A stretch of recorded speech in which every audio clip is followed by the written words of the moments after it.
Okay, is it recording? Yep. Okay, so what we're doing today is we're going to prepare chicken piccata. What I have here is 2 defrosted chicken breasts since I'm cooking for 2 people. This is finely diced garlic and onions. We have a flour mixture with salt and pepper in it. We need butter, which we have butter, hot skillet, and boiling water, which we will have in a moment. And I will show you how to prepare it. We also need whipping cream and capers. The only kind of spices that I like to put in chicken piccata is salt, pepper, onion powder, garlic powder. Okay. Okay, I'm recording. Okay, so now we're going to fillet. You don't have to fillet them, but this is the way you should do it. So you cut it finely in half. Cut that in half. That in half. Now normally I wouldn't be using the same chopping board for onions and garlic that I am using for the chicken, but I'm going to cook it all at once, so I don't think it's really going to be bad. So if you want to call this, it's filleting the chicken, but then when you cut it into small pieces like this, it's called chicken scallopini, which there's veal scallopini.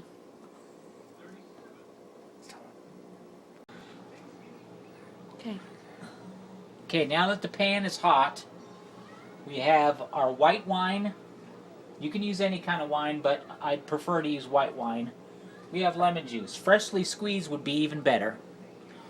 So what I'm going to do is I'm going to hit the pan. It's a hot greased pan with some butter.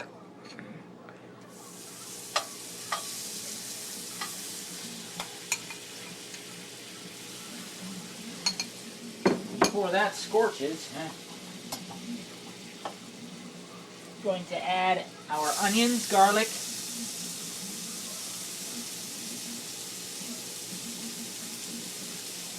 and our capers.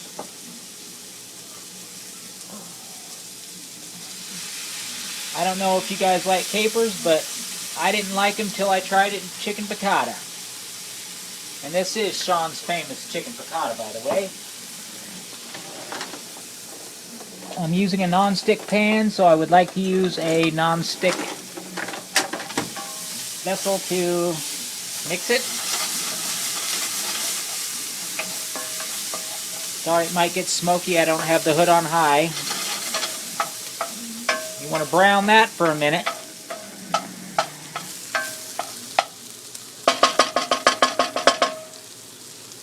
Now I'm going to hit it with more butter.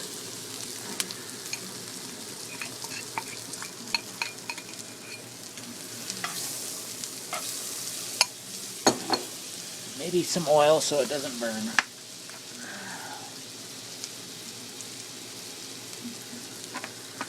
So that's about equal parts butter and oil. Drench the chicken in the flour mixture.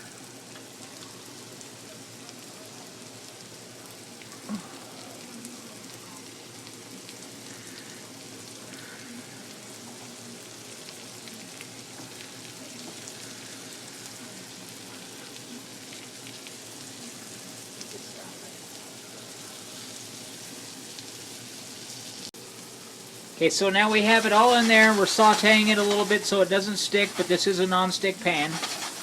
We got the water boiling, and now I'm going to wash my hands.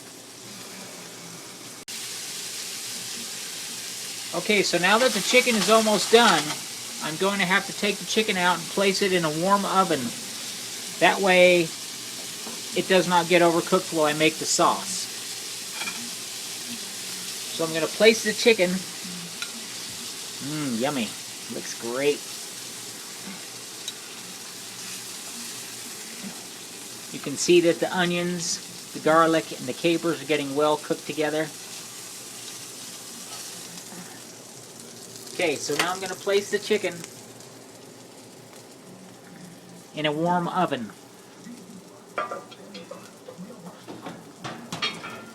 Now I'm going to hit it with some wine.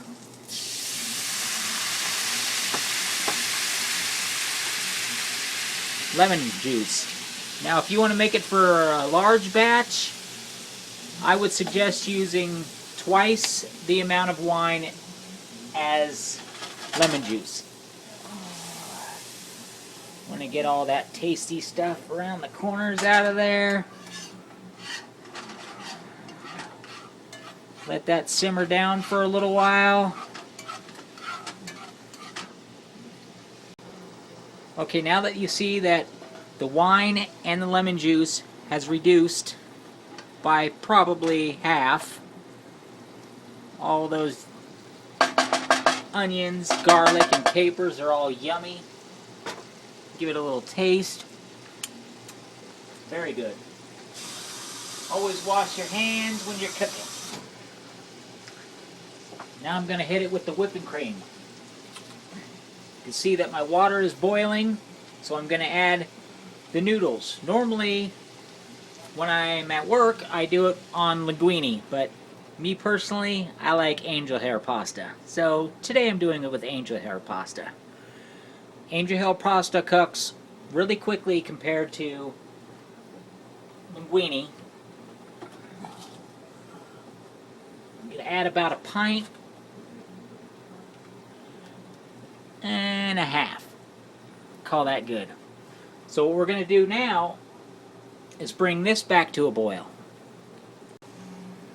Okay, so like I said before, some people like it with linguine, but me personally, I like it with angel hair. So I'm going to take the angel hair pasta, I'm going to break it in half. I got salt in there and a little bit of oil. Now you know linguine cooks really fast, or angel hair cooks really fast. So I got that going.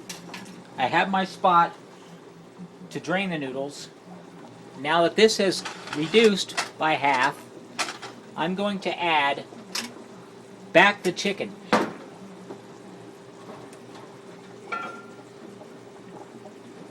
Very hot pan when it comes out of the oven, just like 200 degrees. Get that back in there. Let it all soak in its goodness.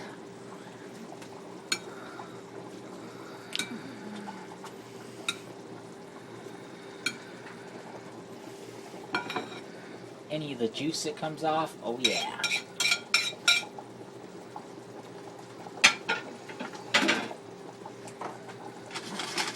Gonna give that a saute.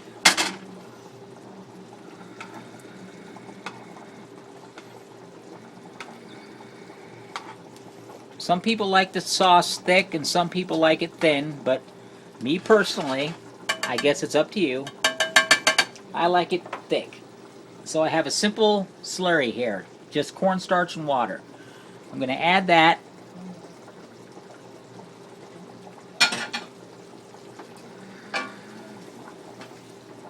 Slurry is, you know, just cornstarch and water.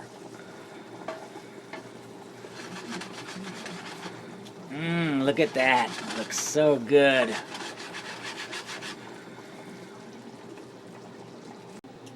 Okay, so now we have the piccata sauces done.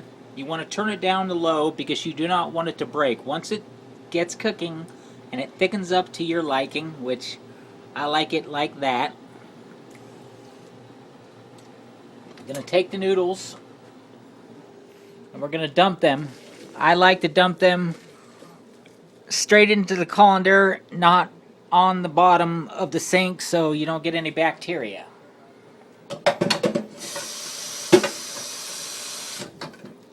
I'm going to take the noodles, straight, hot, and yummy.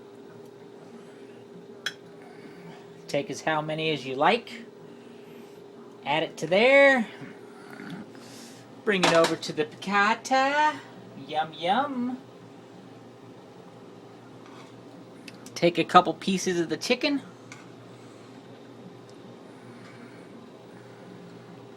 lay it on there like so. Then you want some sauce.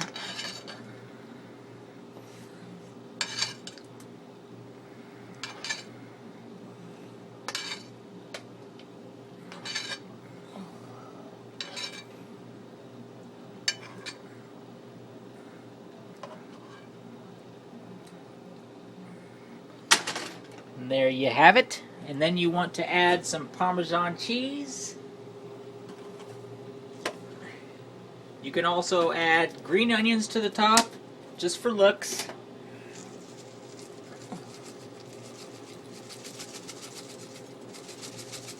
Or maybe some Parmesan cheese and some parsley. And there you have it. Sean's famous piccata. Yum yum.